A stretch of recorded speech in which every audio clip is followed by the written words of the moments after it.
Welcome back to Stoic Plays. Ladies and gentlemen, I'm Marcus Aurelius, and in this episode we are going to be stoically playing Avadon 3, The Warborn, by Spiderweb Software. Now this is a beta preview. I have to make that clear right off the top. This game is actually going to be released on September 14th, 2016, or exactly a month from today that I'm recording it. I am very familiar with Spiderweb Software. Spiderweb actually started in 1994 with a game called Exile, which centered around a world that was ruled on the surface by one powerful empire, and all the misfits and criminals were exiled down into a cavern system underground where they formed their own kingdom, the Kingdom of Avernum. The Exile series was remade into the Avernum series in 2000. And that's when I got my first introduction into Spiderweb Software, which is actually run by one guy, Jeff Vogel, although he might hire some other people to do graphic work now and whatnot. But he is the main thrust of Spiderweb Software. And what Spiderweb Software is it's really well-written, really good, in my opinion, RPG games. And it's an indie company. They don't get the level of respect of some of the bigger AAA companies because of the graphic assets, but I find the graphics to be absolutely fine. Again, for me, it's all about the gameplay, it's all about the story, and Rich continually churns out really well-written games, and my experience with Avadon 3 so far has confirmed that. Now, after the Avernum series, which started off as one trilogy, and then later was the second trilogy, Jeff started the Geneforge series, which was unique in two aspects. One, it was an RPG where you actually created your own followers. You were a shaper who was able to use the objects of life, I guess, to create monsters who would follow you around and help you in battle. But what was really unique about that series is that it allowed you to choose a side. So you could be loyal to the Shapers, or you could choose to be part of the rebellion. And so the entire game had choices where you could make different choices, and the game played very differently depending on which choice you made. It's one of the few games that I've actually played twice all the way through with different choices. I know a lot of RPGs allow that nowadays, I just don't have the time. But that one I did. That was Geneforge 1, and that came out in 2001. And since then there's been a lot of games in the Geneforge series as well. But then in 2011, Jeff introduced us to Avadon, the Black Fortress, which was his attempt, I think, to make his games a bit more palatable to the average gamer. There's a lot of conventions in Avadon that old school Spiderweb fans might feel are a little dumbed down, but I still feel are great. And Avadon is definitely the highest quality graphic series of anything Spiderweb has put out. Now, I've played both previous Avadons. In fact, I've pretty much played every Spiderweb game, but I've played Avadon 1 and 2. So I have an idea of what the story is about. They're basically, to sum it all up to you, there is this continent. And there are 5 nations in the interior portion of this continent who have constantly been beset and raided and conquered and just humiliated by these nations outside. So they decided one day, hey, let's all get together and form a union. Let's unite, and that way we can protect ourselves from these outside nations who are referred to as the Far Lands. So these 5 internal nations formed what was called the Pact. And they, at the time, decided to create this, basically the secret police organization called Avadon, which would defend the Pact from all enemies, internal and external. Now, Avadon had unlimited power. They could kill anyone they wanted. They could capture anyone they wanted. The Pact lived in fear of them, but as a result, Avadon protected them and kept the Pact strong and safe for hundreds and hundreds of years. So where the Avadon series starts off is things have been good for so long, the world has been at peace for so long, that the citizens of the Pact are starting to chafe under the harsh rule of Avadon. Over centuries of power, Avadon has become super corrupt. The hands of Avadon, who are like their soldiers that they send out to do their work, they steal from people, they treat people badly, they're just generally not nice people. On top of that, the Pact nations aren't really getting along as well as they used to. They're very different people. You have like tribal shamans that live in huts in the Wild Rim, but then you have Kelemdariel and Daram, which are very industrialized, magic-focused, city-state type nations. And so that everybody's very different, and yet they are contesting land inside the Pact, and they're having political squabbles with each other.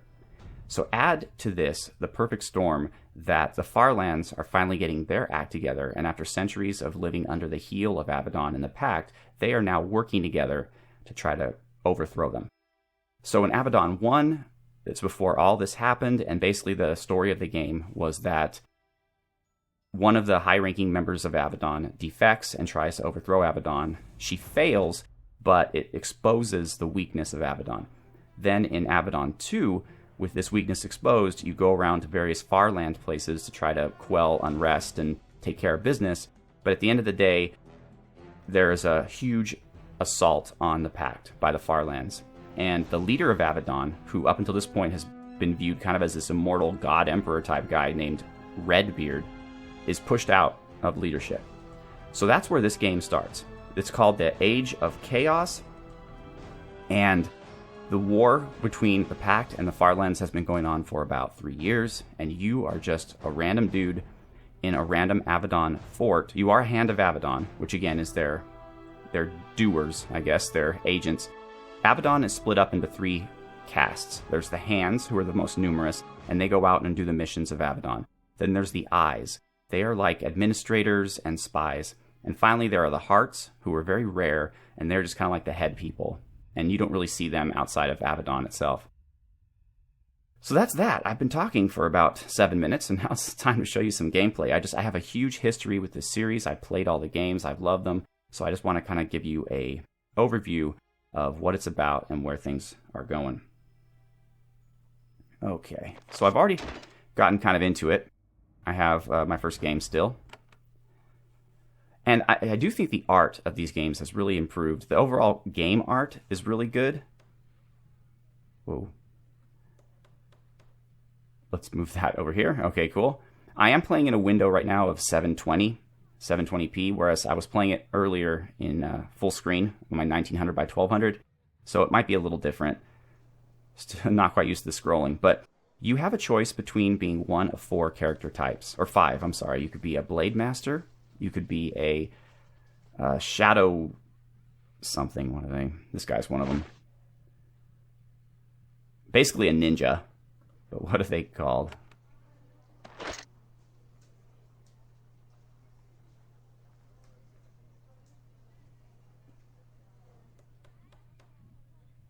Okay, I don't remember. But they're like basically a ninja. A Hulklandian ninja. And then you can be a wizard, generally from Kelem Dariel. You could be a Tinker Mage, generally from Deram. And a Tinker Mage is basically like a mechanic mage. So you build turrets and other stuff like that. And finally, there are the Wild Rim Shamans, who are very important because they do all the healing and stuff like that. Now, I always play a Blade Master character because they're my kind of character. You run around, you hit things with swords. It's not too complicated. So where this game starts off is that you are a Hand of Avadon in this fortress, Camp Nightshade, which is located in the Wild Rim. Now, the Wild Rim is a pact nation, but it's currently going through a civil war. It's the second civil war because the first time the Wild Rim was huge, and they formed 2 nations, the Wild Rim and Chimeria. Chimeria is basically the same exact people as the Wild Rim, but they decided that they wanted to build cities instead of following the old ways and being nomadic. So they're the Farland nation, Chimeria, and then the Wild Rim is the pact nation. But now the Wild Rim itself is having a civil war, because half of them, the ones who are rebelling, want to go back to the old ways in the sense that they can tax people for using the roads, they can war between themselves, like raid other tribes, and Avadon's like, no, you can't do that, we have to stand united against the world. So this game definitely rewards exploration. So if you want a game that moves fast and is kind of easy and narrative driven, which sometimes I do, you're not really going to like this game. You have to open every single chest, search every single wall, open every single door. To really get the most out of this game, you have to explore every square inch of it. And that's just fine.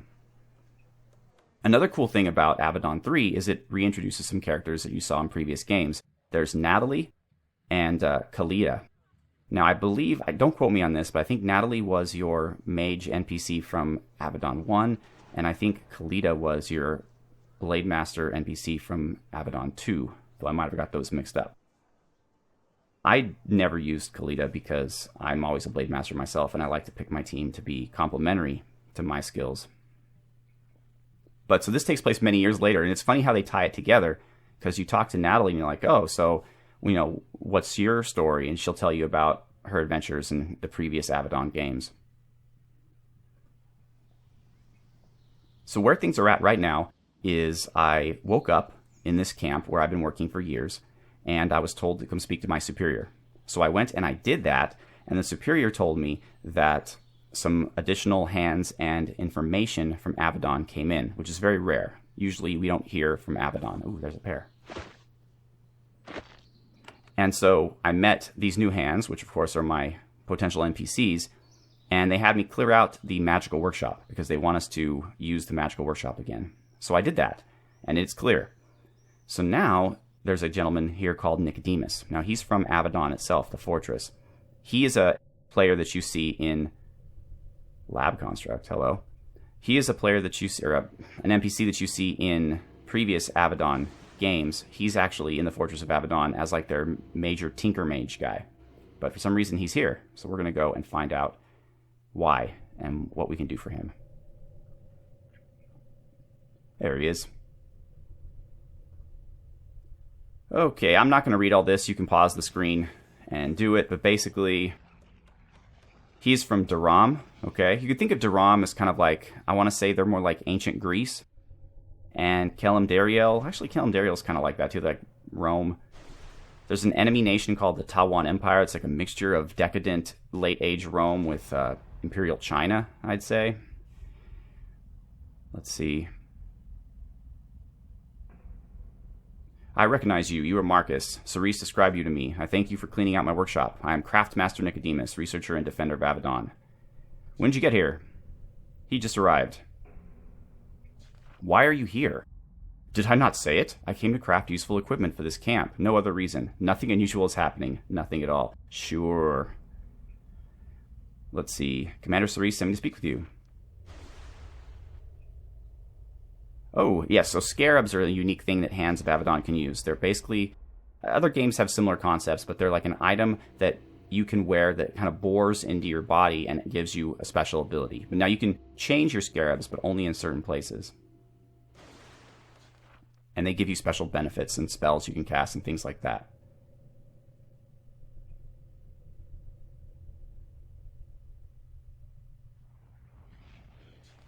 Okay.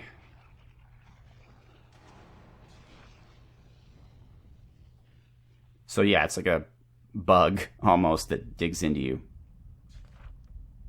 Now, these are very text-heavy games, so you have to really like reading, but I like it, and I think that Jeff is a good writer, so I really enjoy it a lot.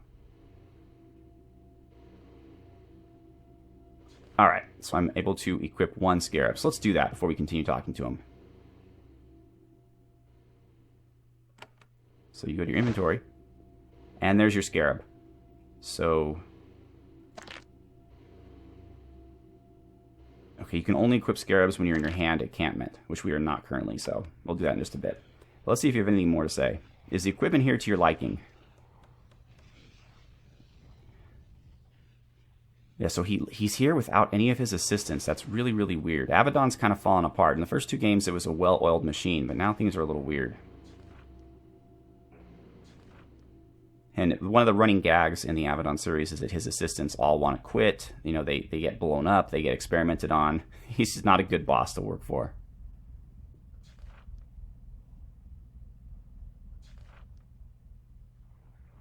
Okay, I asked him basically if he can give me a quest, and he said no. What else can you do for me? He makes artifacts, and they're goofy. Sometimes they have like weird side effects. Can I trade with you? Let's see what you got. Okay. More scarabs, but nothing that I really want right now. Alright, so that's really it for Nicodemus. I'm not quite sure what my goal is right now. So when you ever want to know what you're up to do, you go to your journal, and you look at current quests. Okay. So I gotta check out some wolves outside the camp, but I can't leave yet. I also met a scout for the enemy nation Chimeria down in the dungeons, and she actually seems like a nice lady. She's just scouting to earn some food for her family. So I told her that if I should run into her husband, that I will give him a letter saying that she is okay. Why I would be in Chimeria, I don't know, but there you go. Okay, so go meet with them. I have met with them. I've met with Nicodemus, and I've met with Kalida.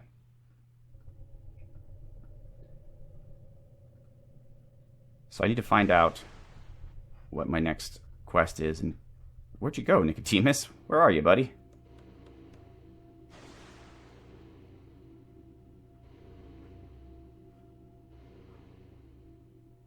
Kind of lost track of the old man. He's very spry. There he is. Tell me about your service to Avadon. He was there for 50 years. Wow, 50 years? I have been unnaturally preserved by the substances I use in my work. Why did you leave Avadon? Well, I don't want to lie to you, so I won't answer. Just be reassured that someone of my skill and importance is here. See, this is weird. The game's definitely setting up some kind of mystery, which I really enjoy. And one thing else I have to say is this is a preview build a month before release, and I haven't found one bug or one problem. I think there was one dialogue thing I stumbled on where in one instance the character said that a hand had done something, basically come into this workshop and become an evil necromancer, and another character said it was an eye. But that might not even be a typo. That might mean that each character believes something different.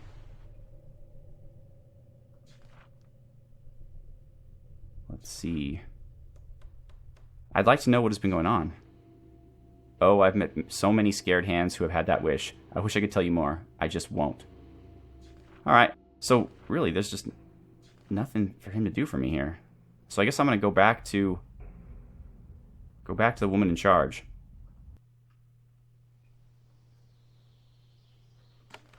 Oops. Because I can't talk to Kalida or Natalie anymore because they're in my party. Alright. I'm back. Do you have a job for me? Oh, no, I don't want to steal anything from her wardrobe. Okay, I've spoke to both of them. Ah, excellent. I thank you. It has given me time to plan. I have a final piece of guidance for you. We may be in battle very soon. You notice that the mysterious scroll from Avadon is no longer on her desk. What is your final bit of guidance? Oh, a mission. Yay, out in the field. I need to go into Chimeria. No kidding. So the chief of this place, which so happens to be the exact same place I need to go to get the letter to this lady's husband, has information valuable to the pack. Now, why would they betray the far lands to us? I don't know, but we're going to go. Why would a Chimerian chief want to help the pact? Good question. We've been at war for 3 years. Maybe she's not interested in it. Let's tell me about the land itself. One of Chimeria's many keeps, a smaller one. Okay, she's cunning, and she's taking care to avoid our wrath. Can I get any assistance? I guess Natalie's going to help me out. What do I do? You want my advice? I'm a lowly soldier. Oh yes, that's another thing you're going to get a lot of in these games is people really can't stand Avadon. Even loyal soldiers of the Pact. Avadon rules the roost. So even though this woman is the commander of this fortress, I could, punch her in the face if I wanted to and not get in any trouble because hands can do whatever they want. Now in practice, you don't want to do this because you want people to like you. How I play it is I always play it loyal to Avadon, but I play it like a nice guy. So even though I'm always loyal and I'll never betray Avadon, I do kind of recognize that Avadon is a bunch of dicks, and I try to be nice to everyone I meet from the far lands, from anywhere, because I try to give Avadon a good image, because it seems like over the centuries everyone else has kind of made Avadon look like a big bunch of jerks. How do I get there? The gates out of camp will be open for you. Oh, good. So I have to walk. In the previous games, you could teleport. But that's when you were based in Avadon, which I am not. I'd still like to know what was on the scroll from Avadon. Scroll? I don't remember any scroll. Alright, lady. Whatever. So I gained a level. Here's why some people feel that the Avadon games are a bit more dumbed down from the Avernum games. Is the skill system is very basic, but I like it just fine. As a Blade Master, I want strength mostly, but also endurance. Now, these are the skills you get to choose from. This is different from the previous Avadons. The skill tree is a bit different. Do I want Hamstring, which will ensnare the target, or Archery? I do have a bow, or I can make my challenge better. So these are the two skills you start out with. This one's a really good one. It gives you regeneration, but it also makes enemies focus on you, so they leave your more vulnerable party members alone. Healing is always good. Or I could take the Path of the Shield, which will increase my resistance to magical damage and eventually melee attacks at level 3. I'm going to go with archery for right now. Now, you can't have everything, so you have to really choose. However, there are points in the game where you can redo your skills. So it's not, you don't have to worry about screwing up. All right, I have 0 points. Okay, so now I have archery, so I could use my bow, which is here. All right, so maybe I'll be able to show you some combat. So we're allowed to leave the fort, but first we have to put our scarab on. So I'm going to go to the hand encampment, which is this area here in the corner. And I'm going to try to put that sucker on. Inventory is the I key. Boom! So what I get basically is +3 to my melee damage and +3 to my magical damage. I'm a little encumbered because I found some chainmail, but I'm just going to deal with it. I'd rather be a little encumbered than not protected. Only things that you have equipped encumber you, so you can have as much as you want in your pack. Oh, wow. More chainmail for free? Sure, I'll take that. And a sword. The vase is worth some... I only take things that are worth money. Some things are worth money, some things aren't. Wow, a lot of cool stuff just hanging out on the ground here. It's pretty nice. All the rest of it's just garbage. All right. Let's go. Actually, I haven't explored this part yet. Who are you? Trader I. And she's a merchant. She's neither a soldier or a servant of Avadon. Any news from the road?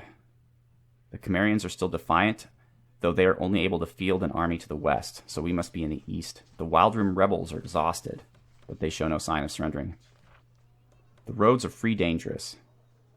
Or the roads are very dangerous. I would stick to the free roads. Free roads are basically roads that Avadon protects and says that anybody can go wherever they want, even people from the far lands. See, that's kind of the thing about Avadon, is their whole purpose for existing is protecting the Pact from the far lands, but at the same time, they allow the far lands free use of the roads because it allows the far lands to send diplomats and emissaries to communicate with Avadon.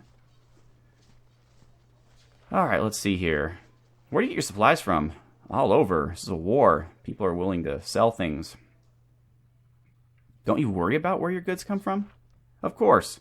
I never buy anything when I am sure it would hurt my honor. Can I do anything for you? Herbs. She wants Cimmerian herbs. I can help you with that. If you go to Vanitok's Head, wow, that's amazing. That's where I'm going. There's a shaman there named... I don't know what his name is. If she would agree to sell her herbs, I would reward you. Tell me about her. I work in a world of rumor and vagueness. If I knew more, I would tell you.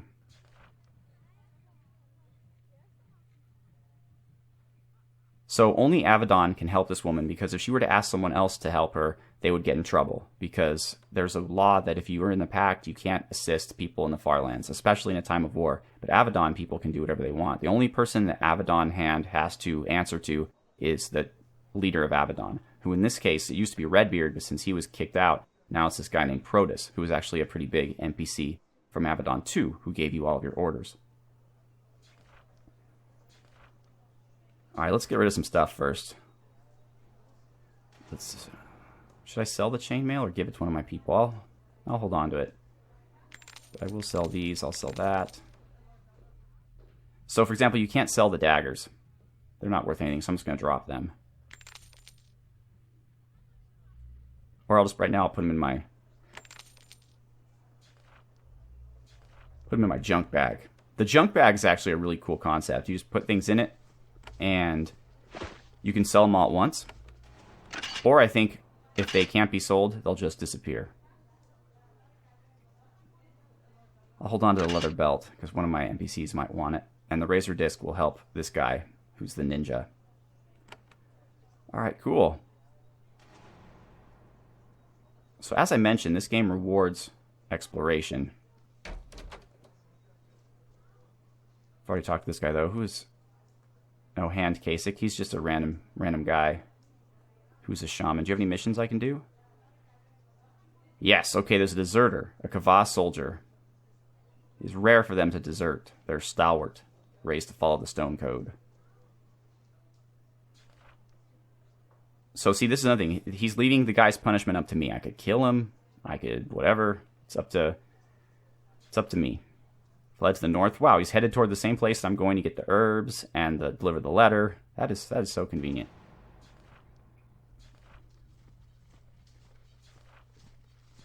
Okay, cool. So I got another mission. And there's one place I haven't been to yet. Looks like a store of some kind. Hey, Sazi. Oh, the quartermaster. Okay. He's a Kava. Why do your hand shake? It's not polite to point out a man's faults, but I will tell you my flaw came from honorable service. 2 years fighting the Khmerian Raiders. Their warriors are tenacious scum. Fight to the death. He lost 2 toes to frostbite. Oh, that's pretty rough, dude. I'm sorry about that. You look tired. You alright? Nothing that my medicine doesn't help. I didn't realize beer counted as a medicine. Ha, funny hand. Helps me sleep. Keeps the shakes down. You want to collect equipment? Hell yeah, I'll help you. What do you need? Alchemical equipment. What's it for? He's going to make a still. Nice. How would you making liquor be a service for the camp? I get it. It'll raise morale. Soldiers will be happy. That's good. Sure, I'll get it for you.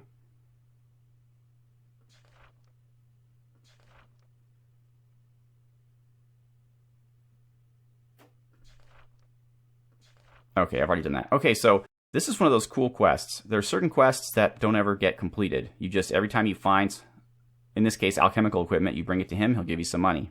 It's good times. Whenever you see these things, it's great because they add information to your codex. In this case, about Protus's letter, which actually sounds kind of interesting. I'm not going to bore you with it, but I will read it when I get a chance. All right, let's see if we can leave here. Hi. Okay, this looks like the exit here. And we have a catapult, just in case. Actually, this camp looks really cool if you see the intro image when you start the game. It's like cut into the 2 allies. All right, well, I'll take Natalie and Botan. It's carved into the sandstone walls. Yeah. Oh, this isn't it, actually. So this is where we're going. This is Chimeria. We're going to Vanatok's stead. So we're going to try to get them to leave the alliance against us. That's pretty cool. But first, all right, you have an iron razor disc. What's mine made out of? Iron 2, so that's not that good. Do you have a belt? You don't. Well, now you do. Congrats, buddy. Oh, chainmail would also serve you pretty well, I presume. Boom. Okay, she's set up as best as I can make her. All right, cool.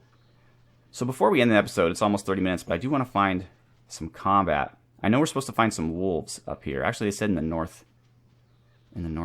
So let's kind of just walk around.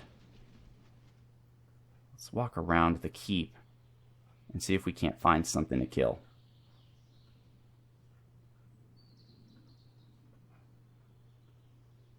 Okay.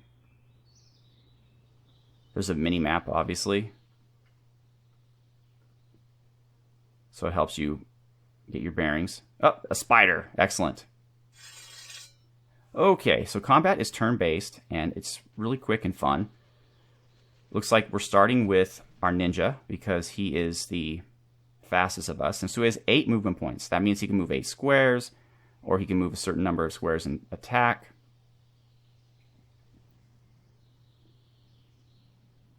Now, he does have a razor disc. Sweet, so he threw that, and now he's good to go. Now it's my turn. I'm going to go punch this guy. And Natalie can cast spells. And you have special spells, but we don't really need any for special stuff right now. Just a regular attack will do just fine.